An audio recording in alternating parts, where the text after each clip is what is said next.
Hi everyone, welcome to another G News update. Well, this morning we saw Christopher Luxon pretending that he wasn't blindsided by the US tariff increase from 10% to 15%, and that we had actually had diplomats on the line all the time knowing what was happening.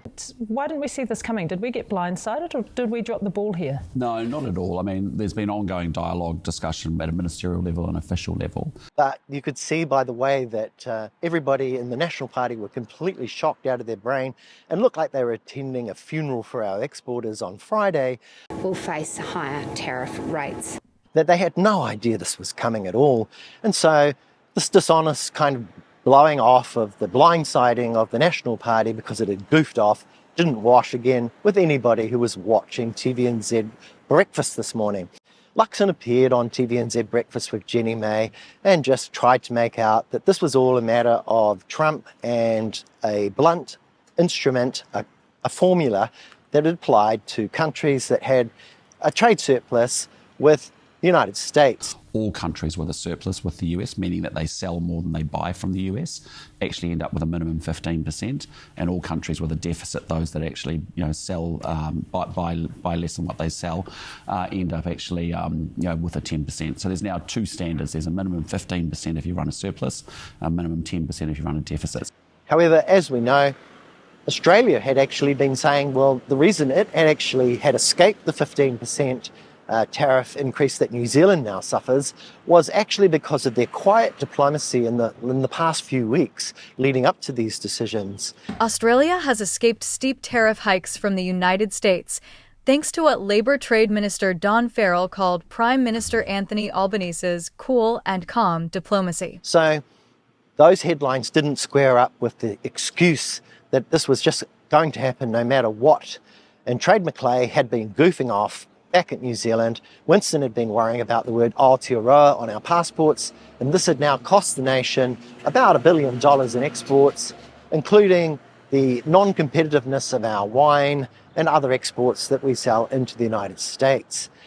So having blown that off dishonestly and really been quite unconvincing, Christopher Luxon then moved on to the eco-vandalism of setting up businesses on conservation land. We also saw in the weekend the idea that we're going to actually charge New Zealanders now to take their children to our top tourist destinations. They're either going to have to pay up or they're going to have to prove that they are from New Zealand when they go to places like the Tongariro Crossing or Cathedral Cove. This actually seems like quite an imposition on our way of life because we've all just been able to go there with our mum and our dad and see these things when we were kids. But now money comes into it and money changes everything. Our way of life doesn't matter much to Christopher Luxon, who had spent about 18 years out of New Zealand and openly professed that he loved the United States. So what we're seeing is an Americanization of New Zealand as everything now is about user pays, and how the government can keep its books smaller if it gets the user to pay for everything, like conservation. Conservationists themselves actually are very skeptical that any of the money that will be made from these schemes that actually tear away at our way of life will actually go back into conservation because the people in the government really don't actually give a shit about our kauri trees, our forests, our birds. And forest and bird just aren't listened to at all because, these guys are about making money, profit, the big end of town, they're good friends, but not the environment. So we'll be seeing things like our finest kauri trees surrounded by McDonald's soon. We'll be seeing shonky American hotels springing up on conservation land. We'll be seeing mining. Repeatedly, Christopher Luxon said, and yes, probably mining on conservation land this morning. And yes, some mining. We're doing two things here. We're saying, look, if you're one of those activities on that land, you've got to get a permit or a licence to be able to operate your zip line or your guided walk or, yes, your mining. If we go back to the mining, is there potential for more mining on this land? Potentially, yes. I mean, so there's already land that's deemed acceptable for mining, and all we're doing is speeding up those mining applications. Are we shifting from protecting nature to actually profiting off it. And I want to go to Forest and Bird. They say that this is the biggest rollback of conservation laws in a generation. Are they wrong? Well, it's a big update. We're fixing the Conservation Act, zip lines, you can do guided walks, yes, there'll be some mining activity permitted as well. All we want to do is speed up that process. Yes, probably means definitely lots of mining in pristine springs, mining in environments with endangered species. Mining.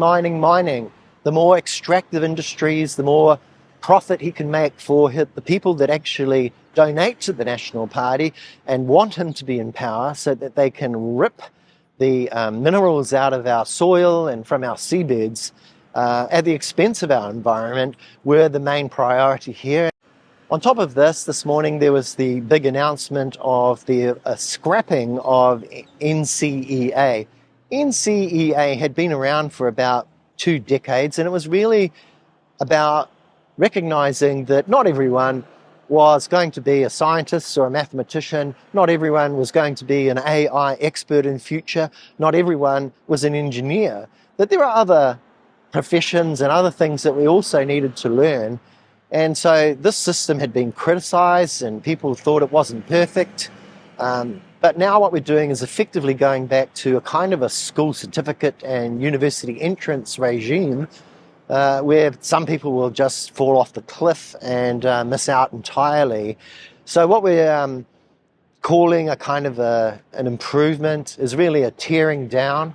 All of this doesn't really kick in until about 2028 anyway, so it's arguable that Erica Stanford won't be in government as an education minister by the time these changes take effect.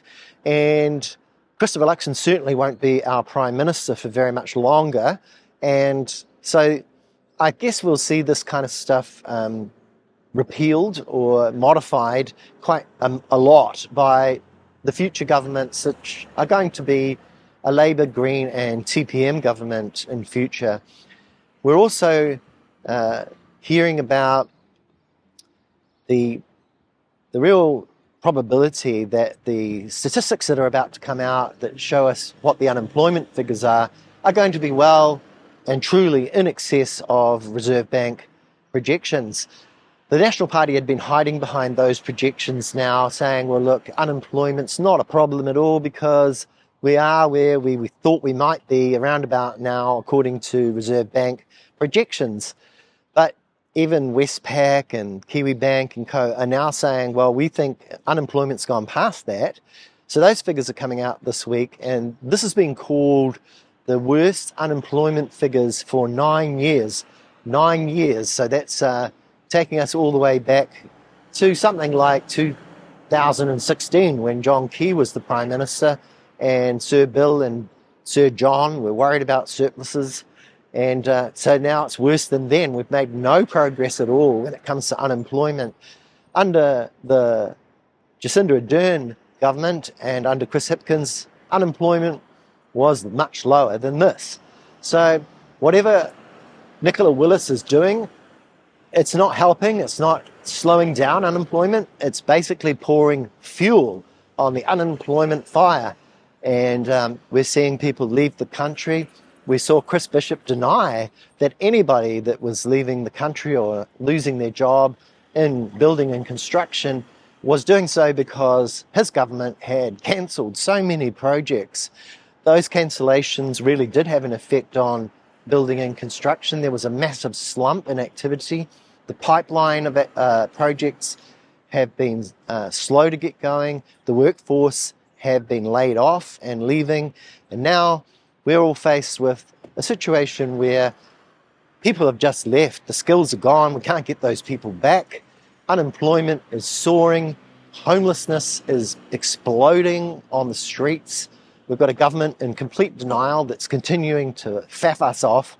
We've got eco-vandalism happening on our conservation land because we can't preserve things anymore when you've got a government that's paid off basically to sell us out and to take everything we value and surround it with McDonald's chains or with mining operations. So New Zealanders know that they need to get rid of this government. New Zealanders know that the time is up. And today and this morning, we just saw more evidence of this. as we go back to the past and we're not looking to the future. This is all I have to say. Here we are today on Belgian Street in Ostend. This is the main drag and one of the big three shopping centres on Waiheke Island. And here, across the road from me, is where Vicky recently just lost her job. She's a shining light, a major talent. I'm very, very proud of how Vicky can actually keep customers happy and do the job. We haven't given up. We're going to try and find some way that Vicky can come back. But at the moment, she's just feeling a bit numb because, just like everybody else that's unemployed in this country, what do you do when the National Party and the environment and the things they do to retailers, passing on all of those surcharges and things, all just finally become too much and the hair breaks and people are put out of work. We see it all over the country in small towns as people are laid off everywhere. The cost of electricity is way too high as the government protects its friends who were privatised by Sir John, semi-privatised, and now serve their shareholders, not the consumers. And we all have to pay greater and greater bills for electricity. Businesses go to the wall.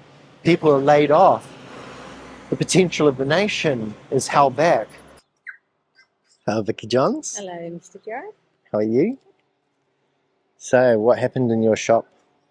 My shop? Yeah. Oh, the shop got closed down. Yes. And the lease is still there, so I'm without work at the moment. And so here we are, facing this grim reality, and an election can't come soon enough to change this, to back our people, to protect our environment, to put a little bit more kotahitanga and kaitiaki back into protecting everything that is the foundation for our economy. Our economy should be serving us, not the other way round. That's all I have to say to you this morning. Have a wonderful day, and I'll talk to you all again soon.